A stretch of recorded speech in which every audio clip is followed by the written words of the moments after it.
Palakpakan po mula natin ang Panginoon. Yung pinaka-the best na palakpak sa Panginoon. Amen? Hallelujah. Isa pa po, isa pa. Continue because the Holy Spirit is working with us today. Amen? Hallelujah.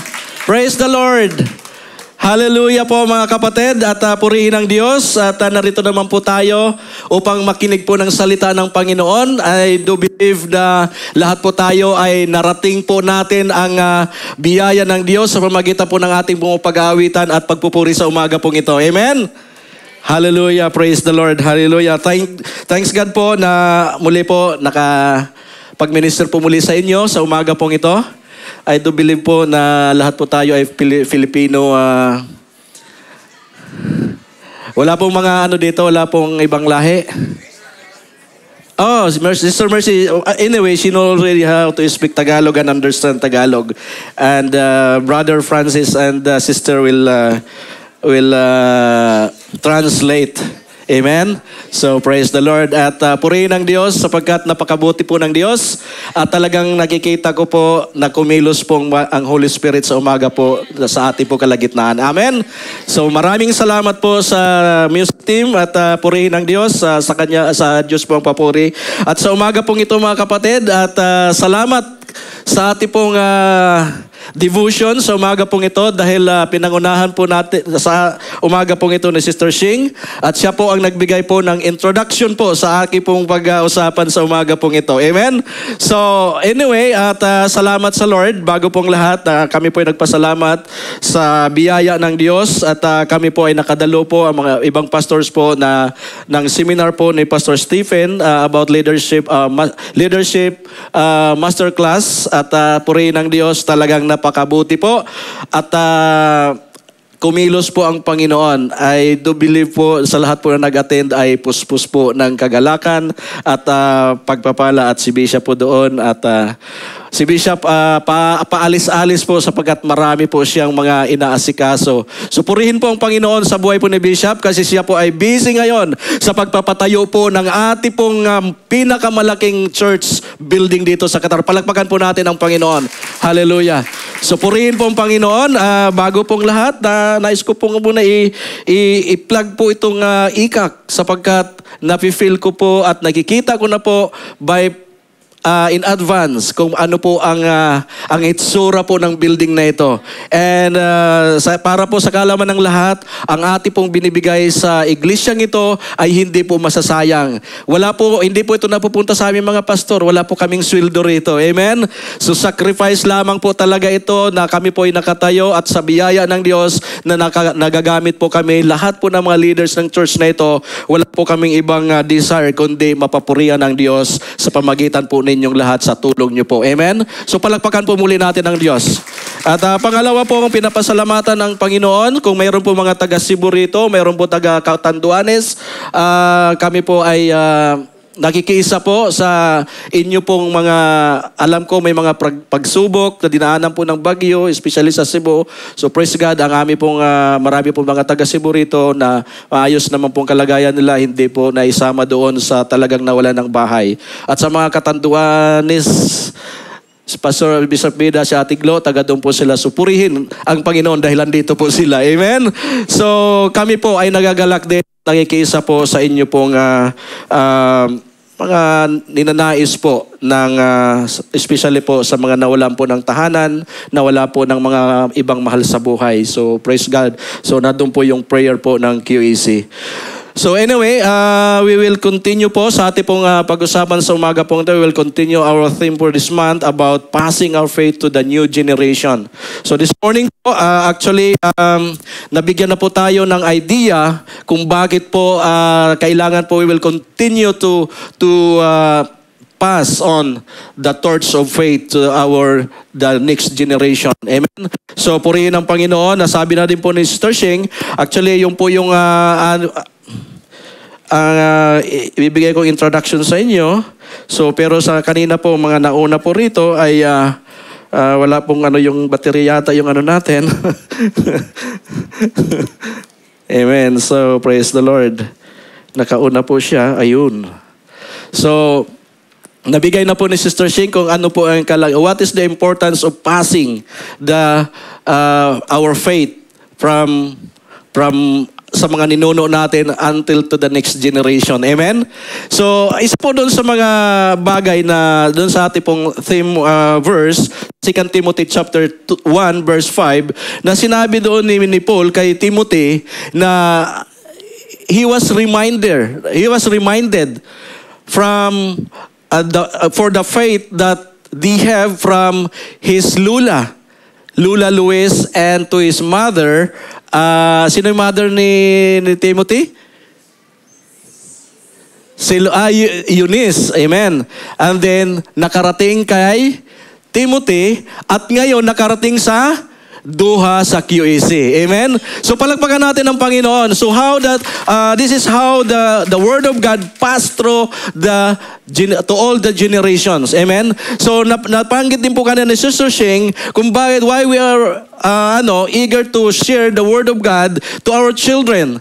No? Nabanggit din po niya kanina na kailangan po muna na tayo po muna mga magulang ay kailangan po we have faith sa ating pong Panginoon muna. Amen. Kasi nga sinabi kanina ni Sister Shing, papaano natin how we share the Word of God to the next generation, to our children's no? Kung tayo mismo ay walang relasyon sa Panginoon. Amen. So this is very important mga kapatid, that first of all, so that we can pass through the faith to our generations, we have first the faith sa ating pong Panginoon. Amen? Kailangan po sigurado tayo na tayo po mismo ay we have relationship sa ating Panginoon Kristo bilang Diyos sa ating tagapagligtas sa ating mga buhay. So, paano natin, how can you give if you don't have? Amen? So, kailangan meron ka muna bago ka mag-share, maipasa mo sa iba. So, sa ating po pag-usapan mga kapatid, sabi po rito sa Deuteronomy, I will read that again, and these words which I commanded to you, I shall be in your heart. Nasabi din ni Sister Shing kanina, that kailangan yung salita ng Panginoon, we have always into our hearts. Amen? Kasi kung ang salita ng Panginoon narinig natin ngayon at lumabas sa kabilang tainga, it's nothing po yon. But before anything else, I would like to pray for almost I forgot. Amen? Panginoon, maraming salamat o Diyos sa umaga pong ito, O God. We are excited, Panginoon, Lord, to hear your message today, O God. Lord, open our hearts, Panginoon. Open our mind, Panginoon, upang maunawaan namin, Lord, ang mga sasabihin mo sa umaga pong ito. Lord, secure this place, Panginoon. Hindi po namin pinapayagan ang gawain ni Satanas na hadlangan ang aming gawain ito upang takpan ang mga taingan ng aming mga kapatiran, upang hadlangan, Panginoon, sa anumang ginagawa niya, upang hindi ka marinig sa umaga pong ito. In the name of Jesus. Lord, we rebuke in the name of Jesus, O God. Lord, salamat, Panginoon, ang iyong presensya lamang ang patuloy na dadaloy mula sa unahan hanggang sa likuran, Panginoon. At salamat, Panginoon, sa maayos, O God, na ambience, Panginoon, sapagkat narito ang iyong Holy Spirit, O God. Maraming salamat po, maging po ang iyong abang lingkod, Panginoon. Lord, marami po akong mga pagkukulang, marami po akong pagkakamali. Hindi po ako marunong, Panginoon, ngunit salamat sa iyong wisdom, Panginoon, O God. Salamat, Panginoon, sapagkat sa iyo po ako nagtitiwala at gamitin mo lamang ako, Panginoon, bilang bakanting sisidlan, Panginoon, na ikaw po magpupuno, O Diyos. Maraming salamat po. In Jesus' name we pray. Amen and amen. Yeah. Now, sinabi po rito na kailangan po muna, we have to make sure that the Word of God, ang command ng Panginoon ay nasa atin po mga kapatid. Amen? Ang sabi niya, you shall teach them diligently to your children and shall talk of them when you sit in your home, when you walk, when you lie down, and when you rise. So it is very important po mga kapatid that the Word of God, kapag wala po sa iyong puso, paano po natin ma-share sa mga tao? If we don't have words in our hearts, how can we share the Word of God to other people? Amen? So it is very important. Of course, we rely on the sa kapangyarihan ng Holy Spirit. Amen? But kailangan din po natin, mayroon po tayong na pinanghahawakan na nasa puso po natin na salita ng Panginoon. Amen? Kahit na po John 3:16 lamang po, how can you share the John 3:16 if you are not memorize this verse? Amen? Paano natin malaman? Paano malaman ng ating mga anak? It is very important, and kanina parang sabi ko nga nung sinisyon ni Sister Shing, parang tumama lahat sa akin.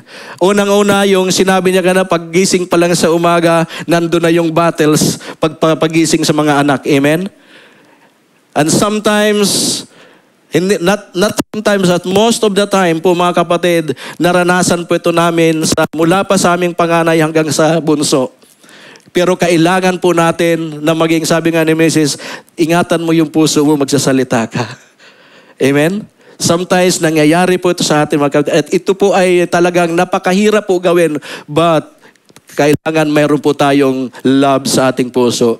Nariyan po ang fruit of the Holy Spirit sa ating mga puso, yung unang-unang pag-ibig. Otherwise, mawawala po tayo sa linya. Amen? So, kailangan po natin, ayan, in-explain na po ni Sister Shing kanina, no? And dito sa Proverbs chapter 22 verse 6, sinabi po rito, train up a child in the way he should go, and when he is old, he will not depart from it. Amen? So napakahalaga po mga kapatid na tinitrain po natin. May nagsabi nga dito na isang pastor na kailangan nagmumula po sa atin sa mga magulang.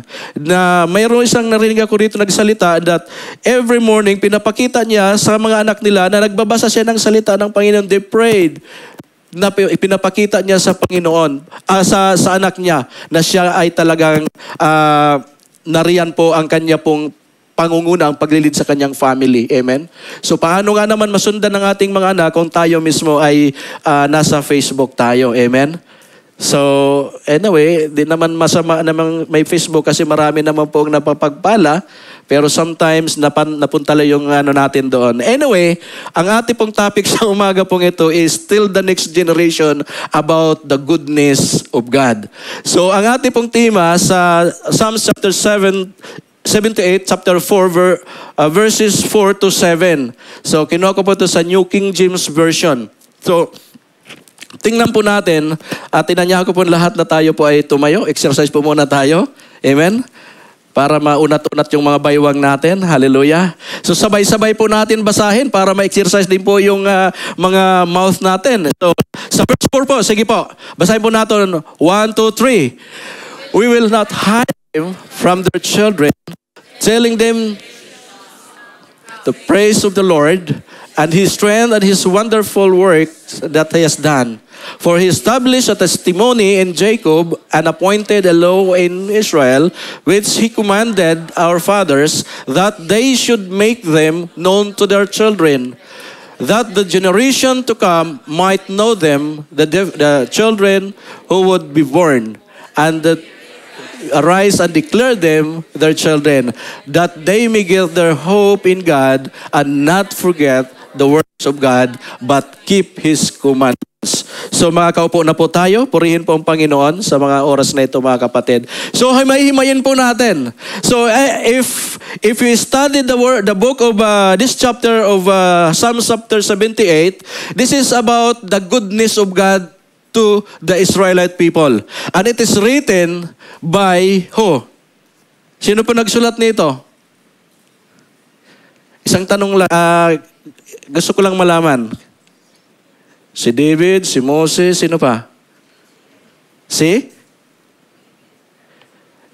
David, okay.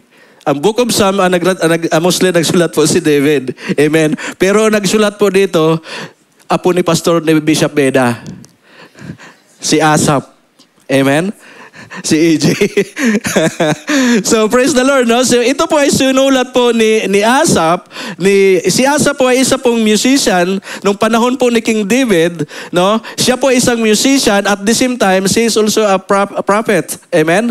So, sinulat po ito ni Asaph para po sa mga Israelita, sa kanyang kapwa mga Israelita, no?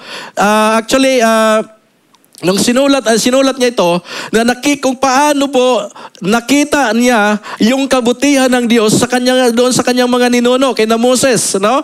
Doon sa ilang, no?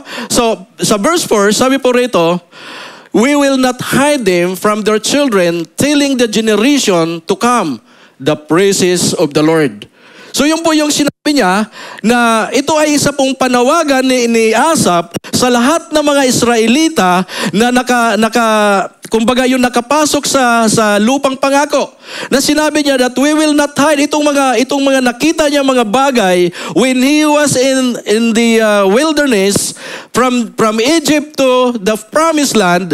nakita niya, sinabi niya na kailangan itong mga bagay nito, I will not hide. Hindi ko pwedeng itago sa mga tao, sa mga kabataan, sa mga susunod na henerasyon. Bakit? Kasi nung time na sila po ay naglalakad patungo sa lupang pangako from Egypt, marami po silang mga pinagdadaanan na hindi po sila pinabayaan ng Diyos. Amen? Hello? Nabasa po ba tayo ng salita ng Panginoon? Ano po yung mga bagay? Ano po yung mga good things na ginawa ng Diyos sa kanila? Amen? Nais ko lamang po basahin at wala po yata yung ano ko rito. Nandiyan yata sa ano. Sorry po. Patalastas muna. Amen. Salamat po sa sponsor nito, Sister Ginilyn. Malaking bagay po ito sa akin. Amen. So, dito po sa verse, titingnan ko po kung ano yung pong ginawa. Bakit sinabi ko po ito po'y panawagan to remember and declare the goodness of God. In verse 1 po, sabi po rito, O my people, hear my teaching. Listen to the word of my mouth. So panawagan po ito na sinulat po ni Asaph para sa lahat po na kailangan alalahanin po natin yung ginawa po ng Diyos nung tayo ay naglakad galing sa Egypt to lupang pangako. Ang sinabi po rito sa verse 6, they should be... sabi po dito, ito po na yung mga bagay na titingnan po natin na kung bakit nasabi ni Asaph na ito po yung mga mabubuting bagay. Sabi po sa verse 8, they would not be like their forefathers, a stubborn and rebellious generation, those whose hearts were not loyal to God, whose spirit were not faithful to Him. In verse 9, or tatakbo po ko sa verse 11, sabi po rito, they forgot what He had done, the wonders He had shown them. In verse 12, He did miracles in the sight of their fathers in the land of Egypt, in the region of Suan. He divided the sea and led them through. He made the waters stand firm like a wall. He guided them with the clouds by day and with lights from the fire at all night. He split the rocks in the desert and gave them waters as abundant as the seas. No? Ito po yung mga bagay. Sabi kaya kailangan na ma-remind ko yung mga tama, i-remind ko kayo yung mga sunod na henerasyon, kailangan ma-remind ko na sa kabila po na marami po tayong pinagdadaanan sa buhay, sa ating paglalakbay mula sa Egypt to Israel, to lupang pangako, marami pong ginawa ang Diyos sa atin. At ito dapat ang kailangan natin na ipaalaala sa ating pong mga sunod na henerasyon. Amen?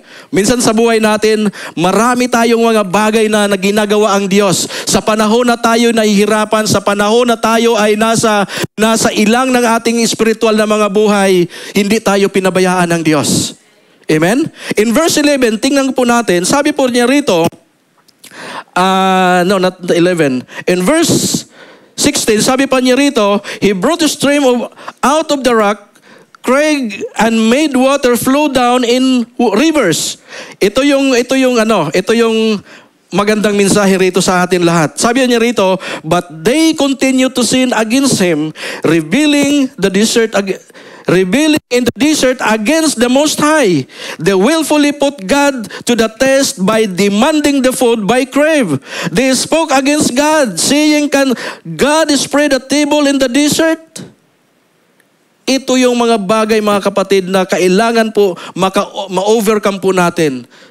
Kasi in spite po na binigyan po tayo ng Diyos ng mga bubuting bagay, He provide everything for us, still we are murmuring against God. Amen? Ganun po yung ugali ng mga Israelita. Kaya po dito po sa ating lesson na pag-aralan po natin, sabi po dito, the call to remember and declared. In verse 4, sinabi po diyan that we will not hide them from their children, telling the generation to come the praises of the Lord and His strength and His wonderful works and He has done. Ito pong mga bagay na sinabi po natin kanina na pinadaan ng mga Israelita, dumitawid sila sa ilo, sa dagat, na parang naglakad lang sila, hinawi ng Diyos. Wala silang makain sa ilang, binigyan sila ng pagkain. Sinabi nga ni Pastor Stephen that the bread, angel's bread, yung kubos. Amen? Yung mana. Natural sa tao, pag palagi na lang kinakain natin, pag palagi na lang spaghetti, pag sunod na araw spaghetti, sunod na araw spaghetti, next week spaghetti, next Friday spaghetti, ang nangyayari, reklamo na. Amen? Reklamo na tayo. Amen? Sabi ng mga Israelita, puro na lang kubos, araw-araw, puro na lang kubos. Wala man lang ulam. Sabi ng Diyos, ulam pa lang kailangan nyo eh. Gusto nyo, camel or Hindi sinabi ng Diyos yan, ha? Hindi siya nagtanong. Sabi ng Diyos, okay, kailangan pala nyo ng ulam, bibigyan ko kayo ng quail. Amen? Kumplito ang Diyos, mga kapatid. Sometimes, kunting pagsubok sa ating buhay, kunting mga hindi magandang nangyayari sa ating buhay, reklamo na kaagad tayo sa Diyos. Minsan, kini-question na natin ang Diyos kaagad. Amen? Wala po tayong karapatan na sa ating pong napag-aralan, wala po tayong karapatan that we have to complain to our God. Amen? Kung ano yung ginawa ng Diyos sa mga Israelita, what He has done before for the Israelites, He has done also for us right now. Amen? Palakpakan po natin ang Diyos. Hallelujah. So, yun po mga kapatid. So, pinapakita po rito na open po ang ang responsibility po natin bilang mga anak ng Diyos is kailangan po natin na maihatid ito sa sunod na mga generation. Unang-una sa ating family, sa ating mga anak. Amen? Na mga anak, ito yung ginawa ng Diyos. Sa panahon ngayon, kayo nagrereklamo, hindi kayo nabigyan ng mga baon nyo, hindi kayo nabigyan ng mga gadget nyo, pero ang mga Israelita, wala sila dati, hindi sila nagreklamo. No? Hindi sila muna ang ginagawa ng mga tao noon ay nandun, pag mayroon na, muna sila, silent muna. Pag medyo nagsawa na, reklamo na. Amen? Minsan, pag hindi natin napagbigyan ng ating our children, hindi natin napagbibigyan, minsan, iba na, nagmumurmur na sila sa kanyang mga magulang. Kung may mga bata po rito, we don't have right to murmur to our parents. Amen? Gusto ng mga magulang, we the parents, gusto namin maibigay ang lahat para sa inyo, but we need to control kung itong mga bagay na binibigay namin sa inyo ay makaayos sa inyong buhay or makasira sa inyong buhay. Amen? So praise the Lord. So yun po ang kailangan po natin. Kailangan po natin na maihatid po, maging ang testimony, maging yung mga maisabi po natin, mai-share po natin yung goodness of God at i-proclaim po natin kung ano ang ginawa ng Diyos sa atin o sa mga Israelita. Amen? So, in 2 Timothy chapter 2 verse 38 to 13, sabi po rito, remember that Jesus Christ of the seed of David was raised from the dead according to my gospel, for which I suffered trouble as an evildoer when even to the point of change, but the word of God is not changed. Therefore, I endured all things for the sake of the elect, that they also may obtain the salvation which in Christ Jesus with eternal glory. So, nais ko pong i-clarify sa verse 10, sinabi po niya rito, therefore, I endure all things for the sake of the elect. Maring ma-misinterpret natin na ang Diyos ay may pinili lang maligtas. Kasi minsan may nagpapahayag nito na ganito lang, na ang Diyos may pinili na maliligtas. Ang ibig pong sabihin dito ni Paul sa kay Timothy, na yung mga tao, ito yung mga, sabi niya, I endure all things for the sake of the elect. Sa atin lahat. Sa mga tao na nakikilala sa Kristo at sa mga tao na darating o sa mga sunod na henerasyon, that they may obtain also salvation. Yung po sinabi na rito, that they also may obtain the salvation which is in Christ Jesus with eternal glory. So ito po yung verse na sinasabi na hindi yung ibang nagpapahayag na ang Diyos ay may pinili ng maligtas. No need to evangelize, no need to share the gospel sapagkat ang Diyos ay may pinili na. Hindi po mga kapatid. May dugtong po yan. And they also may obtain the salvation which in the Christ Jesus with eternal glory. Yung mga henerasyon na susunod pa. Amen? Kaya nga po, mahalaga po that we have to share the good news to the next generation. Amen? So, yun po yung gusto ni Paul na sinabi niya na kailangan maalala. Remember that Jesus Christ, alalahanin mo ang ginawa ni Jesus Christ doon sa krus ng Kalbaryo. Remember the crucifixion of the Lord Jesus Christ in the cross of Calvary na nagbigay sa atin ng buhay na masagana, buhay na walang hanggan. Amen? So kailangan ito pa ipaalala po natin sa mga bata. Ipaalala po natin sa mga anak natin that only the Lord Jesus Christ can give us and can save us and give us eternal life. Amen? Always focus to our Lord Jesus Christ. Amen? So, ang pangalawa po, the command to teach. In verse 5, sabi po rito, for he established a testimony in Jacob and appointed a law in Israel, which he commanded our fathers that they should make them known to their children. Amen? Sabi po rito, he established a testimony in Jacob and appointed a law in Israel. So ano po ang ibig pong sabihin mga kapatid? Sa sinabi po rin that he appointed, which he commanded our fathers that they should make name known to their children. Amen? Kailangan po natin na ihayag po sa ating ibigay po natin ang salita ng Panginoon. We have to share the Word of God and commandments of the Lord Jesus Christ or the covenant or the testimony na kanila pong nakita mismo. Yun po ang gustong iparating ni Asaph sa mga Israelita. Yung testimony na nakita nila, no? Yun po yung gusto na maihatid sa ating mga kababayan, sa ating mga henerasyon. So ang pag-share po ng the Word of God ay hindi po kumbaga para maiabot kasi ang sinasabi kasi ng iba, parang parang hindi siya kumbaga ang pagtuturo para sa iba is optional lang. But for us, as a Christian, as a believer of Christ, ang pagtuturo, teaching is not an option. Amen? Kailangan po, ito po ay generational. Kaya nga sinabi niya, ituro nyo for the next generation. Teach them to the next generation. Amen? So hindi po ito optional para po maihinto. So this is the divine command. Divine command po ng ating Panginoon Jesucristo, ng ating Panginoon, na kailangan mai-transmit po ang yung pananampalataya, kagaya nga po kanina ni Lula Luis, pinasa niya kay kay Mama Eunice, at si Mama Eunice ipinasa doon sa kay Timothy. Amen? Kaya sa lahat ng mga children po dito, mga anak po dito, you are blessed sapagkat may mga lula kayo na nagturo from their generation to the second generation to the third generation. Para po sa akin, talagang wala. Kasi yung kinagisnan kong spiritual na bagay sa aking buhay ay napakalayo. Hindi ako lumaki ng Bible tawag nito? Sunday school.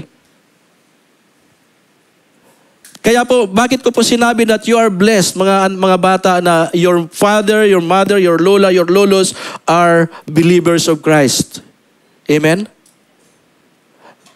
So many children, so many street children na nasa pakalat-kalat sapagkat ang kanilang mga lula, ang kanilang mga nanay ay wala sa Panginoon. That's why we are blessed. You are blessed, mga anak, sa mga bata po, that you have your godly parents. Amen? That share the Word of God. That's why when they share to you during your bedtime, during your driving time, during in your meal time, you have to listen. Because this is the Word of God na sinabi po sa atin para sa mga bata, para ma-share po sa inyo, para po magkaroon po ng buhay na masagana. Amen? So,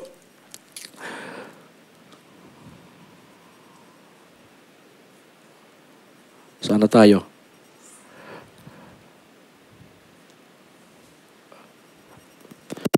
So, ito na-explain natin kanina, no? In Matthew chapter 9, so, ito po ay, sabi po roon, wait, Okay. Sinabi po doon that go therefore and make disciple of all nations, baptizing them in the name of the Father and of the Son and of the Holy Spirit, teaching them to obey, to observe, and things that I have commanded you, and lo, I will be with you always, even to the end of the age. Amen. Amen? So ito po ay responsibility po natin. Sinabi ko pa kanina that the sharing of the good news, sharing to our next generation is not an optional. Ito po ay command. Ito po ay divine command po ng ating Panginoon. It's the divine command to us, to all of us who believe the Lord Jesus Christ as our Lord and Savior, to go and teach them, not only to our children, but we have to go out sa ating pong bahay. We have to go out to all the people. Sabi po niya rito, teaching them to observe all things. All nations. Sabi niya, go therefore and make disciple of all nations, baptizing them in the name of the Father. All nations, sa lahat mga kapatid. So once that we already share the word of God sa ating pong family, we have to go out sa ating tahanan. And we have to share also the people waiting outside for, amen? That's the reason why we are here today. Someone share to you the good news. Share to you the salvation of God. Amen? Hindi po madali mga kapatid. Ang pagpunta po sa churches, hindi po optional. Why you are here to church? Why you attend churches? Why you attend Bible study? Why you worship God? It's not an option. It is the command of the Lord Jesus Christ, the divine command of the Lord Jesus Christ, that we have to come to worship Him in spirit and in truth. Amen?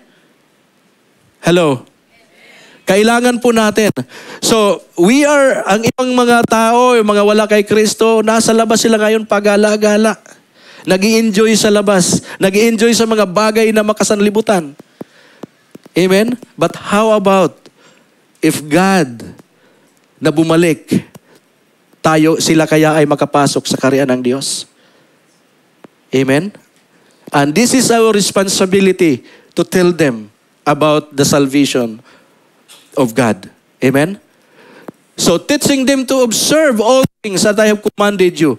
This is a divine,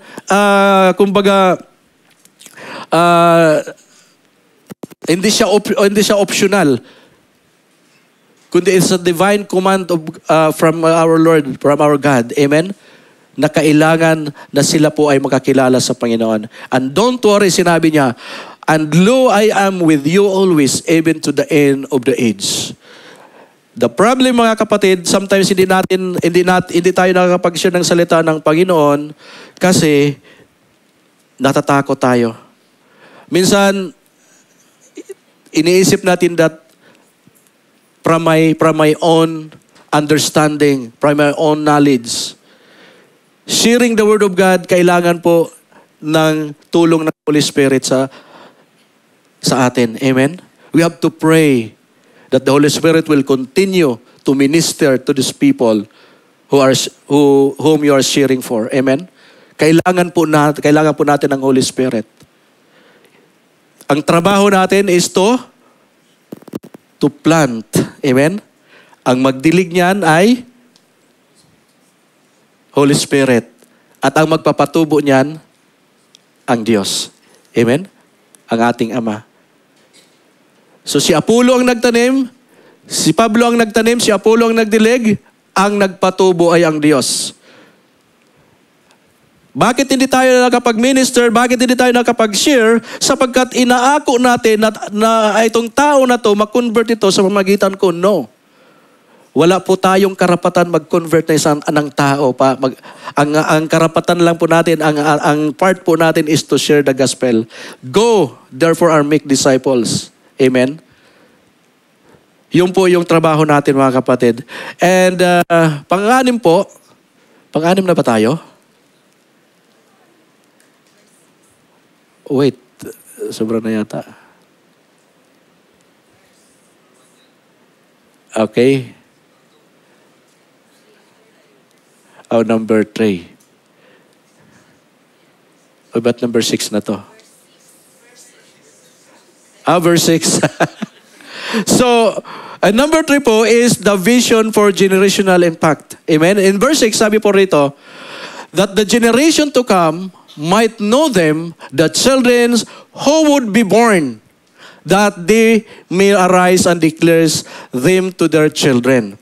Ang sinabi niya doon, that the generation to come might know them, the children who would be born. Ibig pong sabihin, doon sa sunod pang henerasyon, yung mga bata na hindi pa po na ipinanganak.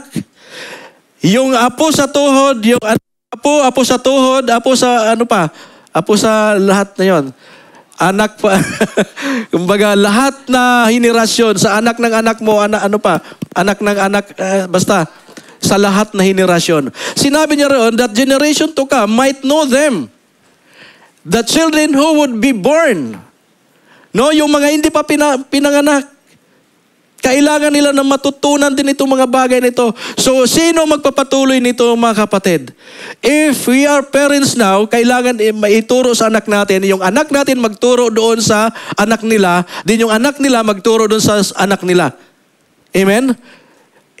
Kung ang anak natin hindi nakakilala sa Panginoon, sino magtuturo doon sa mga hindi pa pinapanganak na magiging anak ng mga anak natin? Wala po.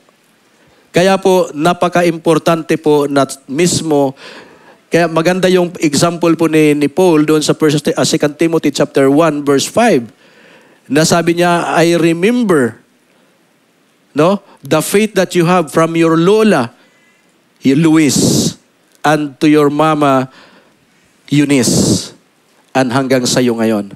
Amen? So, hindi po napuputol, mga kapatid. Ang paglilingkod po natin ay hindi po natatapos. Ang pag-share po natin ng salita ng Panginoon ay hindi po natatapos sa atin. Amen? Umalis man tayo dito sa Qatar, pag uwi mo sa Pilipinas, mag-share ka pa rin. Ito po yung command ng Lord sa atin. Amen? Hindi po, libre na ako. Wala na ako sa QEC. Andito na ako sa Pinas. Yay! Libre na ako. Kapatid, kahit saan ka, pagpapatuloy mo pa rin ang sinabi ng salita ng Panginoon. Pagpatuloy mo pa rin ang pag-share ng salita ng Panginoon. Amen? Palakpakan po natin ang Panginoon. Hallelujah. Praise the Lord. Hallelujah. So, number 7 na tayo. No? Number 4, sorry. Verse 7 na tayo sa number 4. Amen. Hindi, pinapano ko lang kayo kung talagang gising pa. Tingnan nyo muna yung katabi, tapikin nyo muna, baka tulog na. O baka ako ang tulog na. Amen? So, gising pa naman pala. Amen? So, number 4 tayo, no? So, before po pagpatuloy tayo sa number 4, verse 7, so, kailangan po yung continuity ng ating pong paglilingkod. Yung sinabi ko kanina, no? Na kailangan continuous po yung pagsishare natin ng salita ng Panginoon. So, number 4, the fruit of faithful transmission. Verse 7, sabi po roon, that they may set their hope in God and not forget the works of God, but keep His commandments. So, ito po yung bunga ng ating pong pagtatransmit ng salita ng Panginoon of sharing the Word of God to the next generation. Sabi po, that they may set their hope in God and not forget the works of God. Ito po yung mga bunga na dapat nakikita na natin sa tinanim natin, nakikita natin na in the future makikita na natin na mumumunga na. Amen.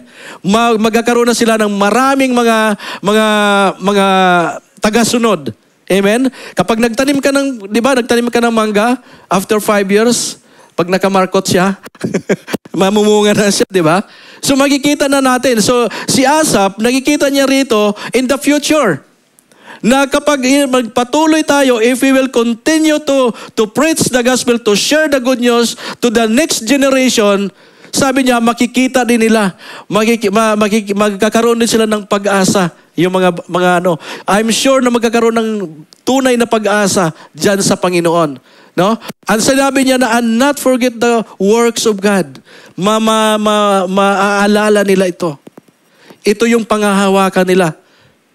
At higit sa lahat, itatago nila ang salita ng Panginoon sa kanilang mga puso.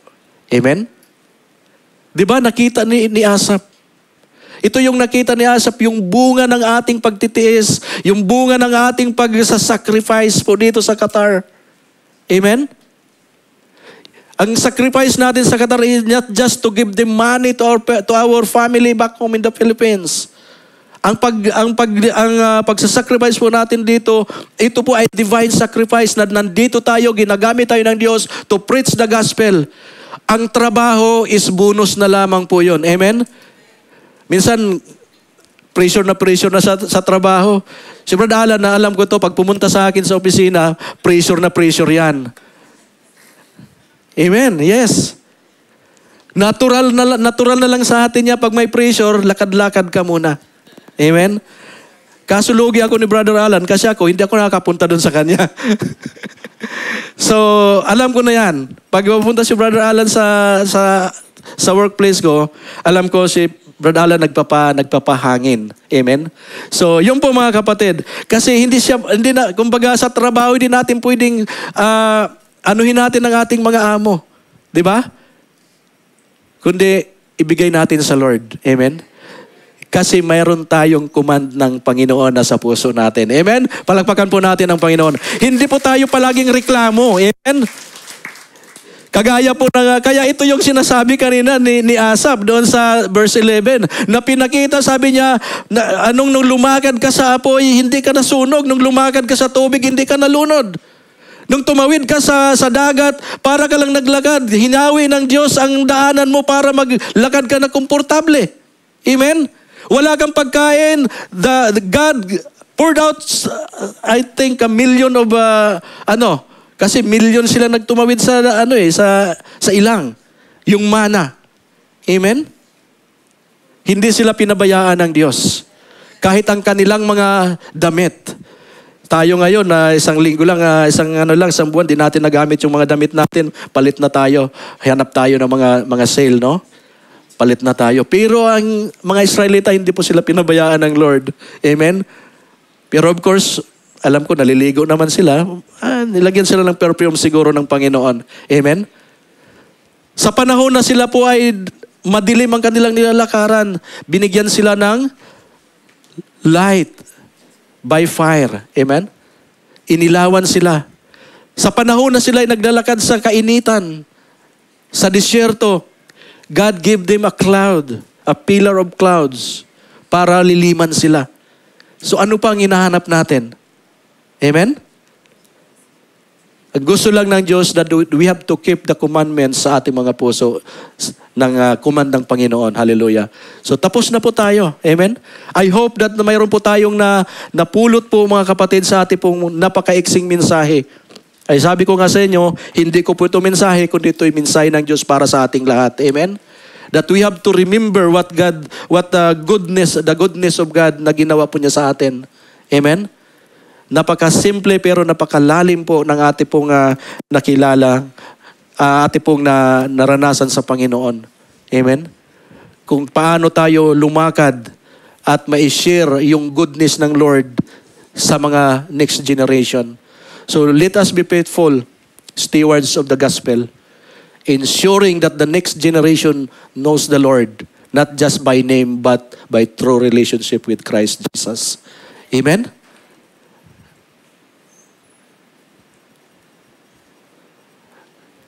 Itong reflection na to, what stories of God's faithfulness can you share with the next generation?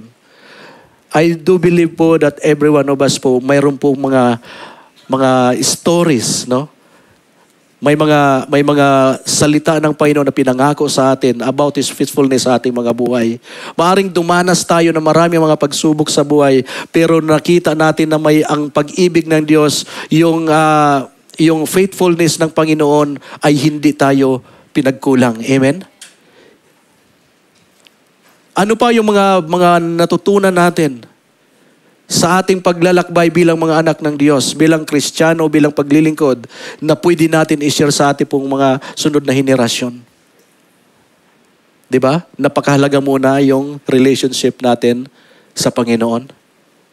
Kapag yun ang unang na-share natin sa ating mga anak, sa ating mga kapamilya, sa mga susunod na henerasyon dito sa mundo, sigurado, masaya ang Panginoon. Amen? Masaya tayo naglilingkod sa Diyos.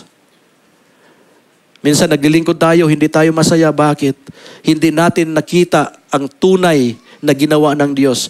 We did not really encounter yung kung sino ang Diyos sa ating mga buhay. Amen? Maraming nagsasawa sa paglilingkod because they did not keep the word of God, the commandments of God sa kanilang mga puso. Amen? Minsan madali tayong magsawa sapagkat ang salita ng Diyos ay hindi natin pinamumuhay at hindi natin ginagawa. Amen? Sabi ko nga sa atin lahat, no, that ang paglilingkod sa Diyos is mahirap. Mismo si Jesus Christ nagsabi na mas mahirap makapasok, no? Ano yun? Makapasok daw sa langit ay kailangan dumaan ka sa butas ng karayom. Minsan, sa pag-share lang ng salita ng Panginoon, how to share the Word of God, nahirapan na tayo. So, paano tayo makakarating doon sa sinasabi na eternal life? Amen? So, kailangan natin na itong mga bagay na ito, may mga circumstances po na nahihirapan tayo, i-share natin sa ating pong mga sunod na henerasyon, sa ating mga anak. Kung ano yung, whatever things that naranasan mo sa buhay mo, i-share mo sa mga anak nyo. I'm always sharing my experience in life sa aking mga anak. I'm always sharing them. Isinasabi ko yung istorya ng buhay ko para makita nila, para ma-realize nila na ang Diyos ay mabuti. Nakakilala ko sa Panginoon, dinanas ko ang maraming kahirapan sa buhay. Nung maliit pa ako, walang nag-share sa akin ng Word of God. At kumbaga, naglakad ako na walang direction sa buhay. But even in my young age, maliit 7 years old, marunong na ako magpasalamat sa Diyos. Marunong na akong tumawag sa Diyos kahit na ang Diyos hindi ko kilala. But God, binigyan po ng tamang oras na ako ay niligtas ng Diyos. Amen? Alam niyo mga kapatid, ang paglilingkod sa Diyos, yung pagsunod mo sa Diyos, ay dapat hindi yung sarili mo. Ibigay mo sa Diyos ang sarili mo. Amen? Kasi kapag naglilingkod ka sa Diyos, na ang sinusunod mo ang sarili mo, sarili mong kaalaman, sarili mong kalakasan, sarili mong anumang mga bagay na meron ka, hindi ka makapagpapatuloy sa paglilingkod sa Diyos. Amen? Kailangan ang manguna sa iyo ay ang salita ng Diyos. Sabi nga, huwag mong kalimutan i-share. Sabi nga ni David kanina, no? I think na sabi din nga na Sister Shing sa Psalms 119 verse 5 yata yon. Sinabi niya na, at I have hidden your words in my heart so that I may not sin against you. Once that the word of God will not hide, you will not hide in your hearts, sigurado bagsak tayo. The secret of being a victorious life, a Christian life, is to keep the commandments in your heart. Amen? Kailangan po natin ang salita ng Panginoon. Lahat na sinasabi ng Lord sa atin sa pamagitan ng salita ng Panginoon ay totoo. Amen? Ano ang nangyari sa mga Israelita? What happened to the Israelites when they murmur against God? Murmuring against God. Marami silang mga bagay na dinaanan na talagang pinarusahan sila ng Diyos. Amen? Wala pong pagkakaiba sa henerasyon natin ngayon. Amen?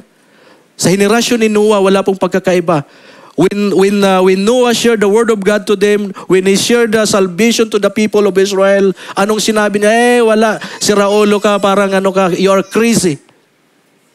But dumating ang panahon that God saved the family of Noah. Amen? And ito po ay mangyayari pa sa ating masunod na henerasyon. If they will not listen, if they will not accept the Lord Jesus Christ as Savior, sa Pilipinas, mga kapatid, nakakalungkot, nakakaiyak. Sa panahon na may mga calamity sa Pilipinas, ang kaagad ang mga tao, kahit hindi sila walang relasyon sa Panginoon, ang tinatawag nila, Diyos ko, Lord, save me. Pero nung sinir nila, pero may nag-share ang salita, nung sinir ng salita ng Panginoon sa kanila, anong sinabi nila sa nagsishare sa kanila? Diba? Kagaya din ng sinabi ng tao sa panahon ni Noah. Hindi binigyan ang tawag nito, ng halaga ang salita ng Panginoon.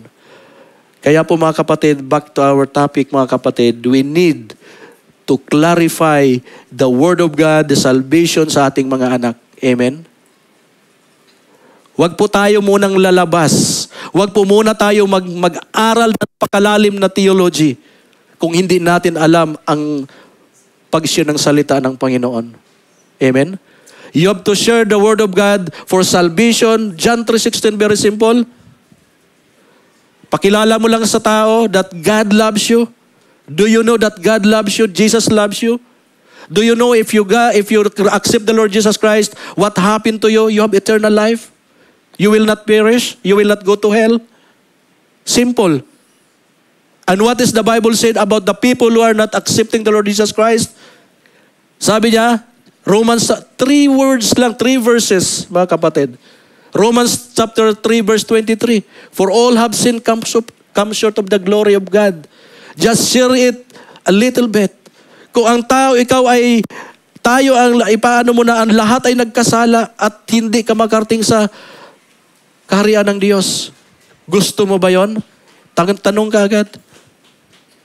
Anong sasabihin ng mga tao na makarinig noon? Of course, sasabihin, yes, gusto ko. Amen? Then, mayroon kang sunod na follow-up. Romans chapter 6 verse 23. For the wages of sin is death, but the gift of God is eternal life. See, kapatid, kaibigan, kuya, Diko, sabi niya, kung tayo ay wala kay Kristo, kung tayo ay patuloy na magkakasala, ang kabayaran ng kasalanan ay kamatayan doon sa impyerno. Pero ang pangako ng Diyos, sabi niya, for the wages of sin is death, but the gift, ang regalo ng Diyos ay buhay na walang hanggan kay Kristo. 3 verses, you can already share the good news. Amen? And someone already, if he or she accept that 3 verses, 3 words of God, then very simple. Tanggap na kaagad. Romans chapter 10 verse 9. If you confess in your mouth that Jesus Christ is Lord, you will be saved. Napakasimple, di ba mga kapatid? Pero bakit hindi natin nagagawa? Why? Because we don't know the Word of God. And we hear the Word of God and we hear from the right and then it will come out in the left. Sinabi ng Panginoon that we have to keep this commandment sa ating mga puso. Amen? So tayo po ay tumayo mga kapatid. Thank you very much po. And I hope and pray that the Word of God, ito po ay magrima po sa ating mga puso sa umaga pong ito. Amen? Then next Friday po, mayroon na po kayong bit-bit na isang kaluluwa papunta rito. I believe po. Amen? So let us pray. Father God, we want to thank you, Lord, sa umaga pong ito, Panginoon. Salamat po sa iyong mga pangako, O Diyos. Lord, thank you, Lord, na tinawag mo kami, Panginoon, O God, para i-share, Panginoon, to share, Panginoon, to declare, to proclaim your goodness. Lord, doon po sa ginawa mo sa mga Israelita at sa lahat na ginawa mo, Panginoon, even, O God, doon sa mga apostles, Father God, down to us, Panginoon. Lord, maraming salamat, O God. Lord, salamat na ang resulta, O Diyos, ang bunga nito, O Diyos, ay pagpapala. Ang bunga nito, Panginoon, ay maraming mga kaluluwa na maaani, Panginoon, at makakarating po sa trono ng iyong biyaya doon sa pinangako mong buhay na walang hanggan sa kalangitan. Ama, maraming salamat po sa umaga pong ito. Maraming salamat, Banal na Espiritu Santo, for touching our hearts. Maraming salamat, Banal na Espiritu, Lord, for guiding us, Panginoon, to keep your words, Father God, your commandments sa aming mga puso, sa tablitas ng aming mga puso, Diyos. Lord, help us, Panginoon, Holy Spirit, O God, to give us more anointing, Panginoon, to share the salvation, Panginoon, to our next generation and the generations to come, Father God. Maraming salamat, O Diyos. Bless our people, Panginoon. Bless this church, O God. Bless all the brethren, Lord. Panginoon, who is struggling, Panginoon, different kinds of struggles, Panginoon, in life, O Lord. Help them, Panginoon, O God, to overcome.